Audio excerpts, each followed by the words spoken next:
ধুতে হতো। কোনগুলো? এগুলো ধুতে হয় না, বেশিক্ষণ নয়। আমি ঘর থেকে কেটে গুছিয়ে এনেছি ধুয়ে করে। দোকানের চপগুলো কি গরম করছো না? হ্যাঁ, এই এই তো লাস্ট করছি। করলো বাবা। কি গো, কত চপ এখানে বসে এনেছো। বসে কি খেতে এসছো কেন? বারমাসি তো ঘরে খাই, তাহলে বাইরে খাবো না এক আধ দিন? কিন্তু খাওয়ার কথা ছিল নদীতে খেতে পারিনি, ওই জন্য জোর জঙ্গলে খেতে এসেছি।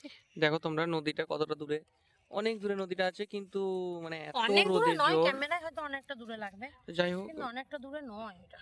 এটা অনেকটা দূরে। রোদের জোরটা এতটাই রোদের জোর যে মানে যাওয়া যাচ্ছে এগিয়ে না। আসতে আসতে যাবে। ওই জন্য একটা গাছের তলা দেখে এটা কি বসে লাগিয়েছিস প্যান্টটা? এখানে একটু আমরা সেবা করবো, খাওয়া দাওয়া করে নিই। সকাল থেকে খাইনি কিছু। হ্যাঁ দেখো কি এনেছি। লঙ্কা সাইড করে রাখো, রাতে ধরবো। এইটার উপর চাপা, এইটার উপরে। মাখতেই পারবো না পেটে। হয়ে যাবে ওখানে। কি কি এনেছে একটু দেখাও ওখান থেকে। সব একসাথে এনেছি, কি করে দেখাবো এটা।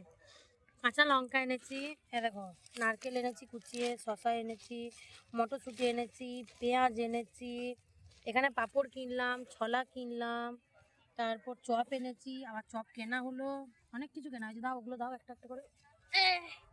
ঠিক আছে, পরে আবার হবে, দেখাবো। এটা